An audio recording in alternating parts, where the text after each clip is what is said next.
this on? Good. Okay. Hello. So my name is Tanner Wheadon, and I'm a student majoring in technology management at Utah Valley University.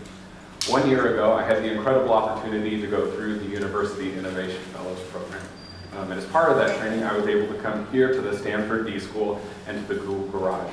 While I was here, I became fascinated by physical spaces that are dedicated to innovation. I was able to see how these environments really set the stage for collaboration and innovative thinking. Because of this, when I returned to Utah Valley University, I started pitching this idea of having an innovation lab on our campus.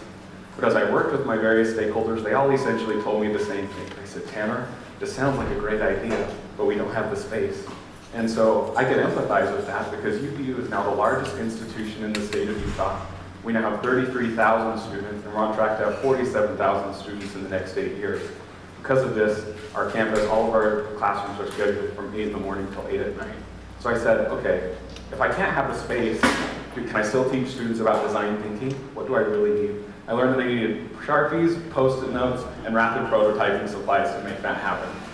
So I had the College of Technology and Computing purchase a mobile industrial rack, much like the ones you'll see here in the Stanford D.school. But instead of having all the students on campus come to the makerspace, we took the makerspace to the students. And we used this mobile industrial rack as a prototype to validate the need for this type of learning in higher ed. So I started holding free workshops on campus, but I ran into a problem.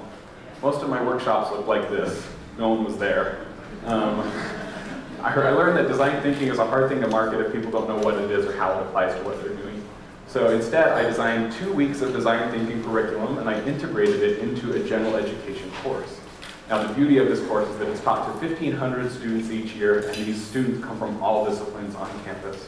I started to gain some traction on campus and was asked to teach a 6-hour design thinking workshop to the president of my university, the VPs, the deans, and faculty going through an executive training. I recognized if I brought these people into one room and asked them to identify as many problems as they could at the university, it would likely become a bloodbath. It would not go well.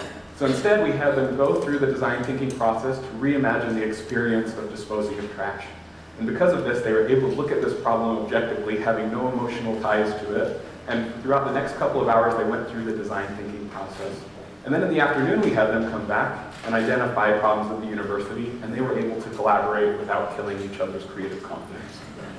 So the problems they identified ranged from one-ply toilet paper all the way up to diversity and inclusion at the university. And the solutions that they came up with are being implemented in various committees throughout the university. They were able to see the value in this type of learning, and because of this, I had 4 faculty come up to me after my presentation, and they said, Tanner, we'd love to have a space like this on campus. What was most interesting was that 2 of those people had told me that they didn't have the space for it just 11 months earlier.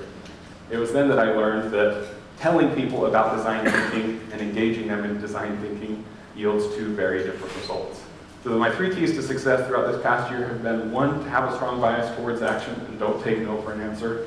2, become a detective and find unconventional ways of creating impact. And 3, make your campus stakeholders look good and give them credit for the things that you're doing. So this is my question for you.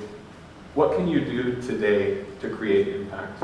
By asking myself this question each day, I've been able to create institutional change at Utah Valley University.